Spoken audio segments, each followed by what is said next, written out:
Now, a shocking story from Madhya Pradesh. Over 54 tigers have died this year in Ratapani Wildlife Sanctuary Tiger Reserve, the highest number since the launch of Project Tiger. Wildlife experts have raised an alarm over the death and have urged the government to look into this matter. Here's a report.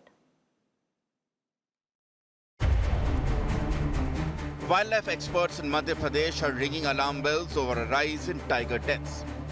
54 tigers have died this year in the Ratapani Wildlife Sanctuary Tiger Reserve.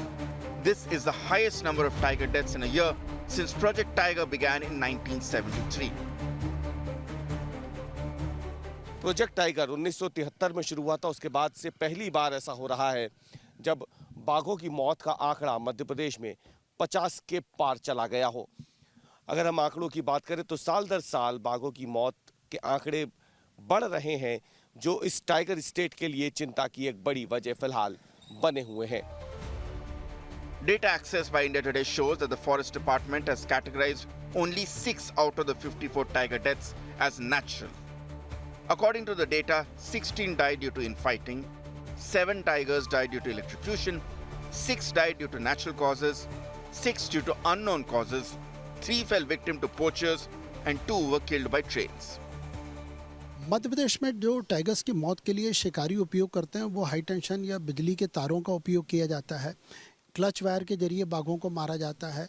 तो बहुत क्रूर और बर्बरता से बाघ को उसके मूल्यवान शरीर के लिए अंतर्राष्ट्रीय मार्केट में जो उसकी कीमत बहुत अधिक है उसके लिए क्रूरता से मारा जाता है।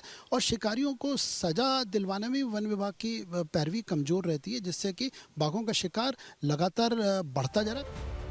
To add to the troubles of forest officials, a road and railway track runs through the Ratapani Tiger Reserve.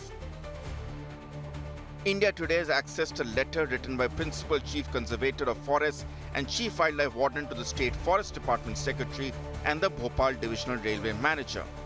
According to the letter, trains are meant to run at a speed of 60 km per hour inside the Tiger Reserve. But freight trains were running at 65 km per hour and passenger trains at 75 km per hour. Construction has not begun on the animal passage plan, which is to be set up every 1 km as mandated by the National Tiger Conservation Authority. Garbage thrown by passengers on both sides of the railway track has also not been removed. The letter also says that weeds on or around the railway track should be removed so that the wildlife on and around the track is clearly visible. Madhya Pradesh tiger state कहलाता है और project tiger 1973 में लागू हुआ था। उसके बाद किसी एक वर्ष में किसी राज्य में सर्वाधिक मौत का आंकड़ा 54 अभी तक है और अभी तो दिसंबर को समाप्त होने में 13 दिन और बाकी हैं। हम ये पाते हैं कि इनमें अधिकतर मौत जो हुई है वो अप्राकृतिक है। 3 दर्जन के करीब अप्राकृतिक है, अननेचुरल डेथ है। और एनटीसी का तो ये तक कहना है जब तक फाइनल रिपोर्ट ना मिल जाए उनके प्रोटोकॉल के अनुसार हर टाइगर अननेचुरल डेथ होती है। The Mohan Yadav government has assured action. निश्चित रूप में मैंने पहले भी कहा है, कोई भी घटनाक्रम होता है तो हमारा विभाग, एक्सपर्ट टीम, हमारी सारी चीजें रहती हैं। हम लोग उस पर बिल्कुल नजर के साथ हमारे पूरा प्रशासन का, हमारी पूरे विभाग की रहती है और जो कार्रवाई होती है हम लोगों को कराते हैं। Madhya Pradesh currently has more than 785 tigers, but rising tiger deaths are a cause of concern. With Ravishpal Singh, Bureau Report, India Today.